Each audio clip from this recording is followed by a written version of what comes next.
Good morning dear student. तो आज हम पढ़ेंगे इलेक्ट्रोस्टैटिक का लेक्चर नंबर 6। इस वीडियो में पढ़ेंगे कि डाइपोल मोमेंट क्या होता है, वैद्युत द्विध्रुव आघूर्ण, वैद्युत द्विध्रुव क्या होता है, अच्छी अवस्था में वैद्युत द्विध्रुव आघूर्ण क्या होता है, और नेक्स्ट वीडियो में पढ़ेंगे कि निरक्षीय अवस्था में वैद्युत द्विध्रुव आघूर्ण क्या होता है। बोर्ड का बहुत ही इंपॉर्टेंट टॉपिक है। इसका डेरिवेशन 3 नंबर में दे देता है कि प्रूव दैट अच्छी अवस्था के लिए वैद्युत क्षेत्र की तीव्रता का व्यंजक प्राप्त कीजिए। तो आइए शुरू करते हैं आज का टॉपिक। पहले हम जानेंगे कि वैद्युत द्विध्रुव होता क्या है। वैद्युत द्विध्रुव, इलेक्ट्रिक डाइपोल, इलेक्ट्रिक डाइपोल क्या होता है। वैद्युत का मतलब होता है जिसमें आवेश आ जाए, आवेश की बात की जाए। द्विध्रुव मतलब जिसमें दो ध्रुव हो। तो इसकी डिफिनेशन सबसे पहले हम लिख देते हैं कि जब दो बराबर परंतु विपरीत आवेश, विपरीत आवेश एक दूसरे से अल्प दूरी पर स्थित होते हैं, अल्प दूरी पर स्थित होते हैं,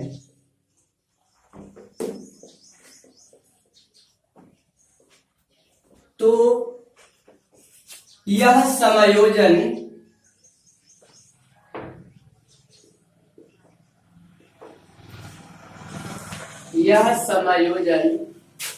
वैद्युत द्विध्रुव कहलाता है। कहने का मतलब यह हो गया कि दो आवेश होंगे और दोनों आवेश क्या होंगे, आपस में बराबर होंगे, बट उनपे जो चार्ज होगा आवेश कैसा होगा, विपरीत होगा, अपोजिट चार्ज होगा। इक्वल चार्ज होंगे बट उनका जो नेचर होगा वो कैसा होगा, विपरीत होगा। और वे एक दूसरे से अगर अल्प दूरी पर, बहुत कम दूरी पर स्थित है, तो वहां पूरा जो समायोजन है उसको हम क्या बोलेंगे, वैद्युत द्विध्रुव, इलेक्ट्रिक डाइपोल बोलते हैं।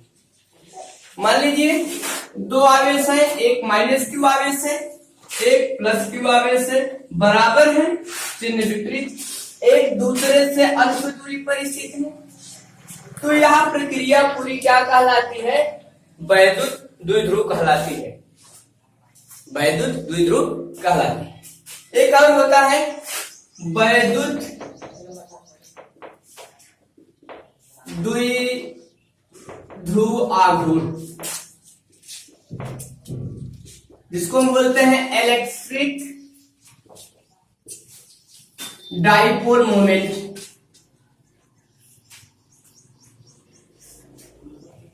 इलेक्ट्रिक डाइपोल मोमेंट होता है क्या, वैद्युत द्विध्रुव आघूर्ण क्या होता है। अब मान लीजिए हम क्या करते हैं, इसका एक सेंटर लेते हैं, मध्य बिंदु मान लीजिए ओ है, ओ से इस आवेश की जो डिस्टेंस है यल है, ओ से या केंद्र से इस आवेश की जो डिस्टेंस वो भी है, तो इसके बीच की टोटल डिस्टेंस हो गई आवेशों के बीच की 2l। तो वैद्युत द्विध्रुव आघूर्ण बोलता है कि इन बराबर आवेशों में से किसी एक आवेश को ले लिया जाए और उसके बीच के जो स्मॉल डिस्टेंस दिख रही है उसी से मल्टीप्लाई कर दिया जाए, वो हो जाएगा आपका इलेक्ट्रिक डाइपोल मोमेंट कहलाता है। क्या किया जाए कि उसमें से कोई एक आवेश का परिमाण लेना है, मैग्नीट्यूड लेना है, विद साइन नहीं लेना है, मैग्नीट्यूड लेना है, आवेश क्यू का मान, साइन नहीं रखना, चिन्ह नहीं रखना है। दोनों आवेशों में से किसी एक आवेश और इनके बीच की जो अल्प दूरी है, इनके बीच की अल्प दूरी कितनी है, 2l का मल्टीप्लाई कर दिया जाता है, तो क्या हो जाता है आपका वैद्युत द्विध्रुव आघूर्ण। इसे डिनोट करते हैं P से, तो P बराबर क्या होता है, Q इंटू 2l। वैद्युत द्विध्रुव आघूर्ण बराबर हम लिख सकते हैं कि वैद्युत द्विध्रुव इसमें दो ध्रुव आघूर्ण बराबर क्यों क्या है, आवेश गुणे आवेशों के बीच की अल्प दूरी, आवेशों के बीच की अल्प दूरी।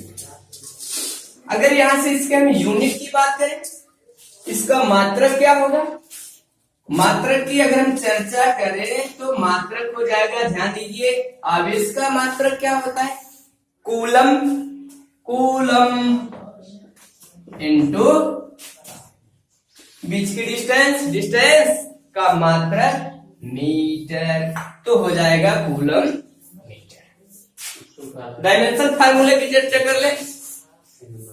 बीमा की बात करें, बीमी सूत्र इसका क्या होगा, बीमी सूत्र, बीमी सूत्र क्या हो जाएगा, आवेश का बीमा होता है AT इंटू 2L क्या है, डिस्टेंस है, दूरी, दूरी का बीमा होता है L, तो हो जाएगा LTA, ये हो गया इसका डायमेंशन फार्मूला। बात आ रही समझ में, आराम से पढ़िए, अच्छे से पढ़िए, वीडियो को फॉरवर्ड मत करिए, नहीं तो अगर एक भी स्टेप टूटेगा तो वीडियो समझ में नहीं आएगा।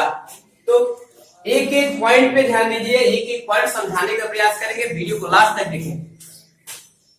वैद्युत द्विध्रुव क्या हुआ कि जब दो बराबर भाई दो आवेश होंगे, दोनों कैसे होंगे, बराबर होंगे, परंतु उन पर चार्ज कैसा होगा, विपरीत होगा, एक माइनस है दूसरा प्लस आवेश होगा, एक दूसरे से क्या होंगे, अल्प दूरी, मतलब उनके बीच की जो डिस्टेंस है बहुत ही स्मॉल होगी, वेरी वेरी स्मॉल, हम कह सकते हैं माइक्रोन में हो या एंगस्ट्रॉम में हो या नैनोमीटर में हो, ठीक, उनके बीच की अल्प दूरी अर्थात वो आवेश एक दूसरे से अल्प दूरी पर स्थित होंगे। ये जो पूरा समायोजन है इसको हम बोलेंगे वैद्युत द्विध्रुव या इलेक्ट्रिक डाइपोल। वैद्युत द्विध्रुव आघूर्ण क्या होता है, इलेक्ट्रिक डाइपोल मोमेंट क्या होता है कि भाई इसमें से किसी एक आवेश का मैग्नीट्यूड उठा लीजिए, मैग्नीट्यूड का मतलब चिन्ह नहीं रखना है, परिमाण रखना है, किसी एक आवेश और उनके बीच की जो अल्प दूरी है 2L का जो गुणनफल होता है उसी को हम बोलते हैं वैद्युत द्विध्रुव आघूर्ण, से P से डिनोट करते हैं। मात्रा क्या होता है, कूलम मीटर, बीमा होता है LT। अब कंफ्यूजन थोड़ा सा ये होता है कि सर क्या इसके बीच का जो डिस्टेंस है 2L हम मान सकते हैं, तो आपके ऊपर डिपेंड है, आप X मानिए, A मानिए, D मानिए, XYZ कुछ भी मान लीजिए। किताब में भाई L दिया, 2L दिया, हमने भी वही रख दिया, ठीक, तो नोट कर लीजिए या स्क्रीनशॉट ले सकते हैं। तो चलिए इसके बाद हम पढ़ते हैं कि कोई अगर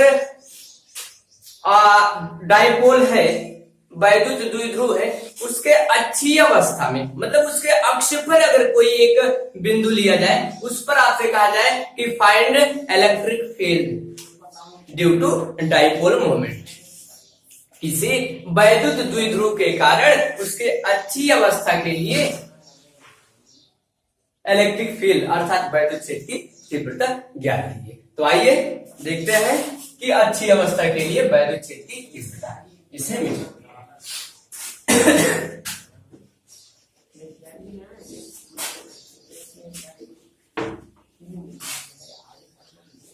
दो कंडीशन में पढ़ना है, दोनों बहुत ज्यादा इंपॉर्टेंट है, बहुत बहुत इंपॉर्टेंट है। पहला हम पढ़ेंगे अक्षीय अवस्था,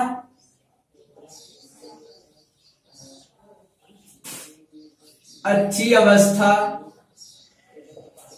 के लिए इलेक्ट्रिक फील्ड, और दूसरा पढ़ेंगे निरक्षीय अवस्था के लिए इलेक्ट्रिक।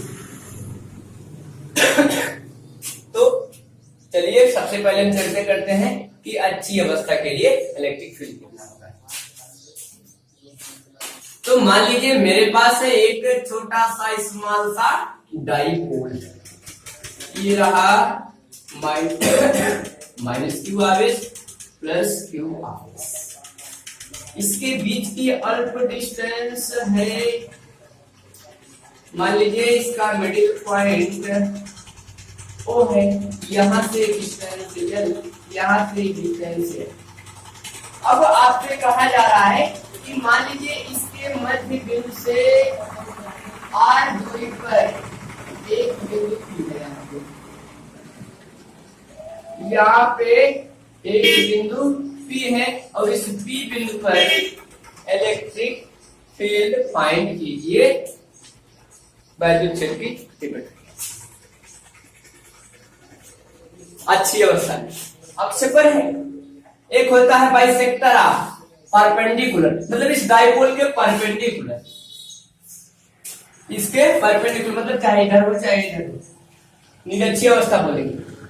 आज के वीडियो में बस इतना ही पढ़ेंगे कि अच्छी अवस्था के लिए क्या होता है। नेक्स्ट वीडियो में हम पढ़ेंगे निरक्षीय अवस्था, या कहीं भी कोई चार्ज होगा तो उसके कारण इलेक्ट्रिक फील्ड कितना होगा।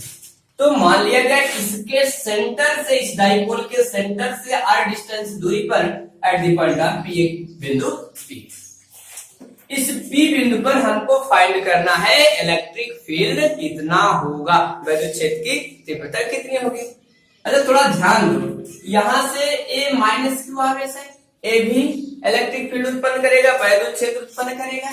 हम पिछले वीडियो में पढ़ चुके हैं कि कोई भी आवेश होता है तो अपने चारों तरफ एक एरिया बनाता है, फील्ड बनाता है, क्षेत्र बनाता है, जिसको हम क्या बोलते हैं, इलेक्ट्रिक फील्ड। और आपने ये भी पढ़ा है कि अगर माइनस क्यू आवेश होता है तो इस वैद्युत क्षेत्र क्या होता है, इनवर्स होता है, और प्लस क्यू आवेश होता है उससे क्या होता है, अपवर्ड होता है, इलेक्ट्रिक फील्ड का डायरेक्शन होता है। तो इस आवेश को मानते हैं पहला आवेश है, इसको मान लेते हैं दूसरा आवेश।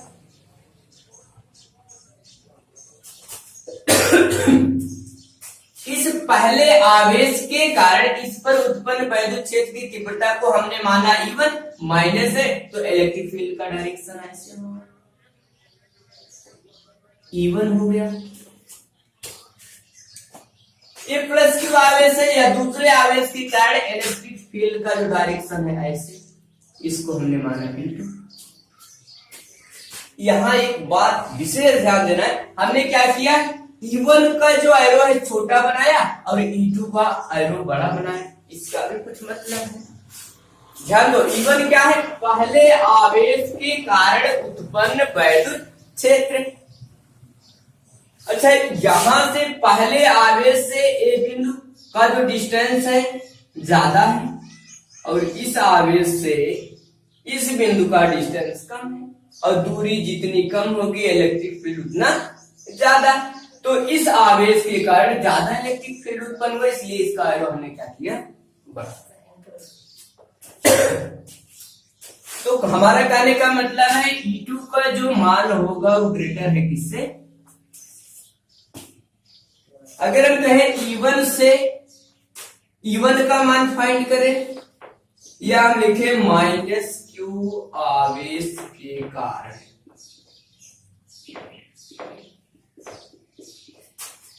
उत्पन्न वैद्युत क्षेत्र की तीव्रता। यहां से E1 इक्वल टू हो जाएगा, इलेक्ट्रिक फील्ड का फार्मूला पढ़ चुके हैं, 1/4πε। थोड़ा सा ध्यान दो, अगर इसके मध्य परा वैद्युतांक होता कोई माध्यम होता तो यहाँ पे हम क्या लिखते हैं, K लिखते हैं। और ये जो फार्मूला हम पढ़ रहे हैं बाई स्पेस के लिए पढ़ रहे हैं, निर्वात के लिए पढ़ रहे हैं, इसलिए निर्वात या वायु के लिए K का मान क्या होता है, 1 होता है, तो हमने उसको नहीं लिखा। तो 1/4πε0 Q/r। ध्यान दो थोड़ा सा, यहां से इसके बीच का डिस्टेंस क्या है, यहां से डिस्टेंस कितना है r, अब इतना क्या है L, तो यहां से डिस्टेंस कितना हो गया r प्लस L। यहां से लेना है, E1 क्या था, माइनस क्यू आवेश के कारण, तो डिस्टेंस हमको यहां तक लेना है, यहां से लेके यहां तक, तो ये डिस्टेंस कितना हुआ है, इतना, उसमें L जोड़ दो, हो जाएगा r प्लस L स्क्वायर। उसी तरह प्लस क्यू आवेश के कारण उत्पन्न वैद्युत क्षेत्र की तीव्रता कितनी होगी, E2 इज इक्वल टू कितना होगा 1/4 पाई एप्सिलॉन 0 क्यू अपान, यहां से डिस्टेंस कितना है ध्यान दो, यहां से पूरा डिस्टेंस कितना था r, उसमें से इतना हमने l माइनस किया क्योंकि हमको यहां से डिस्टेंस लेना है, तो r में से l कम हो गया तो बचा कितना r माइनस l स्क्वायर। अब हमसे कहा जाए कि इस P बिंदु पर नेट इलेक्ट्रिक फील्ड फाइंड करिए।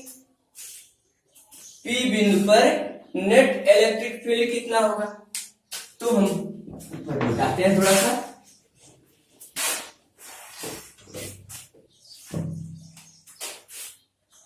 P बिंदु पर नेट वैद्युत क्षेत्र की तीव्रता कितनी होगी, E1 का जो मान है E2 से कम है, तो यहां से हम कहेंगे E net is equal to E2 minus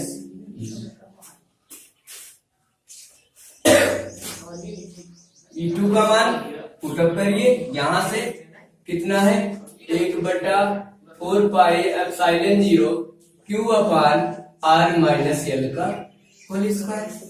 E2 का मान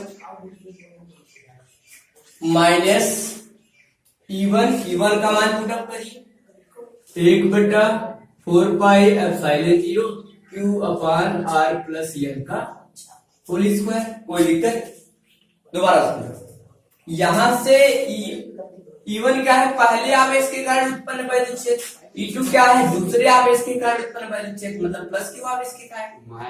यहां से जो डिस्टेंस है इसकी अपेक्षा अधिक है, तो इसके कारण जो इलेक्ट्रिक फील्ड E1 उत्पन्न हो रहा है वो इसके कारण उत्पन्न वैद्युत क्षेत्र E2 से क्या होगा कम होगा। तो हम अगर यहाँ पे नेट निकालना है तो क्या करेंगे E2 में से E1 को माइनस करेंगे, E2 का मान पुटअप किया गया, E1 का मान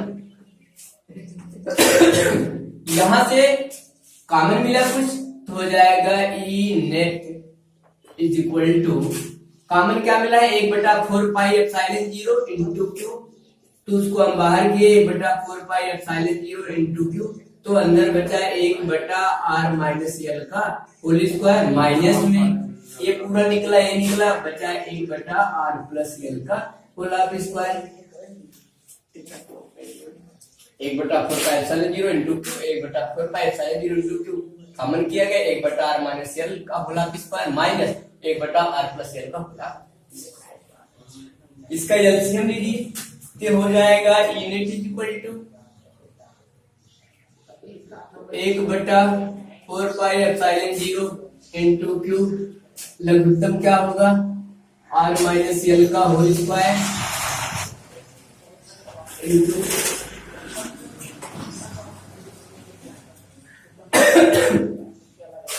r प्लस l का होल। यहां से ध्यान दो, यहां क्या आ जाएगा तिरछा गुणा होकर r प्लस l का होल ऑफ स्क्वायर माइनस यहां आ जाएगा r माइनस l का होल ऑफ स्क्वायर। सॉल्व करिए तो हो जाएगा E net is equal to 1/4 pi epsilon 0 into q, यहां से इसका a प्लस बी के होल स्क्वायर पे विस्तार करिए, a प्लस बी का whole square, a plus b का होल स्क्वायर फार्मूले से विस्तार करेंगे तो हो जाएगा r square plus l square plus 2rl। ध्यान दो a माइनस बी का होल स्क्वायर से विस्तार होगा a square plus b square minus 2ab, but जब ये माइनस अंदर जाएगा तो चिन्ह बदल जाएगा, तो हो जाएगा क्या minus r square minus l square plus 2rl। दोबारा समझो कि a plus b whole square से विस्तार हुआ ये a माइनस बी से, बट ये जब चिन्ह अंदर जाएगा ब्रैकेट टूटेगा तो माइनस अंदर जाएगा प्लस r स्क्वायर होगा, माइनस में हो जाएगा प्लस l स्क्वायर होगा, माइनस में होगा जो माइनस 2rl का पद होगा a माइनस जाके उसको प्लस 2rl और इसको ध्यान दो। अच्छा मान लीजिए अभी स्क्वायर को हम बाहर कर दें तो r minus l into r plus l का गुणा होगा r square minus l square, क्योंकि हम पढ़ चुके हैं a minus b into a plus b क्या होता है a square minus b square. तो क्या हो जाएगा r square minus l square का whole of square.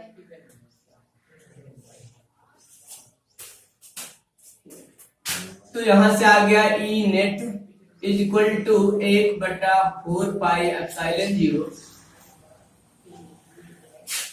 Into q, यहां से आर स्क्वायर से माइनस प्लस कैंसिल हो जाएगा, यल स्क्वायर कैंसिल हो जाएगा, 2rl और 2rl जुड़ के 4rl upon r square minus l square का होल स्क्वायर। इसको हम थोड़ा सा 4rl को इस तरीके से लिख सकते हैं e net is equal to 1/4πε0 2q into 2l 2r कर दिया है तो हो जाएगा 4 को हमने तोड़ा 2 दूनी 4, q वही आपका है यल वही है r भी आपका वही, थोड़ा सा एक सिस्टम से लिख दिया गया। बटे में कितना है r square minus l square, दोबारा समझ लीजिए 4rl को हमने लिखा 2r इंटू 2l इंटू 2 बराबर। यहां से क्या हुआ e net is equal to 1/4πε0 2r into, ध्यान दो ये जो आपका q इंटू 2l में मिला यही तो आपका डाइपोल मोमेंट था, p बराबर था q इंटू 2l। एक आवेश और उनके बीच का अब बीच की अल्प दूरी का जो मल्टीप्लाइकेशन होता है इसका डाइपोल मोमेंट। तो यहाँ से इसके स्थान पे हम क्या लिखेंगे p हो गया डाइपोल मोमेंट, यहाँ से हो जाएगा 2r इंटू इसके स्थान पे हो गया p by r square minus l square into whole square.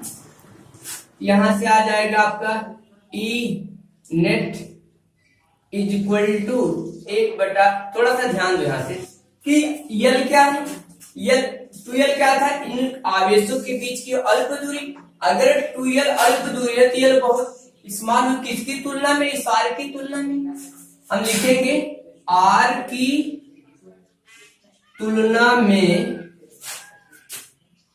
यल बहुत छोटा है, अतः आर स्क्वायर की तुलना में यल स्क्वायर नगण्य होगा। क्या होगा बहुत कम होगा, नगण्य होगा। तो जब नगण्य होगा तो उसको हम क्या करेंगे छोड़ देंगे, मतलब यल स्क्वायर का पद क्या हो जाएगा छूट जाएगा। तो यहां से तब आ जाएगा आपका ई net is equal to 1/4πε0 2r into p बटा ए यल स्क्वायर छूट गया, केवल बचा आर स्क्वायर का स्क्वायर, बाहर जो स्क्वायर था वो तो रहेगा। ये हो जाएगा e net is equal to 1/4πε0 2r into p upon r का घात 4 हो जाएगा, 2 दूनी 4, एक आर यहाँ से कैंसिल हो जाएगा, आ जाएगा e net is equal to 1/4πε0 2p by r cube. ये है आपका अच्छी अवस्था के लिए वैद्युत क्षेत्र की तीव्रता, या किसी डाइपोल मोमेंट या कोई द्विध्रुव आघूर्ण है उसके अक्ष पर अगर कोई बिंदु स्थित है अडिस्टेंस दूरी पर, तो उस पर वैद्युत क्षेत्र की तीव्रता कितनी होगी ये फार्मूला। तो आज के वीडियो में बस इतना ही। आपको कोई समस्या हो तो हमारे कमेंट बॉक्स में कमेंट जरूर करिएगा। अगर आज का वीडियो अच्छा लगा हो तो लाइक करिए, शेयर करिए, सब्सक्राइब करना ना भूलें। नेक्स्ट वीडियो में हम पढ़ेंगे निरक्षीय अवस्था के लिए वैद्युत क्षेत्र की तीव्रता कितनी होती है।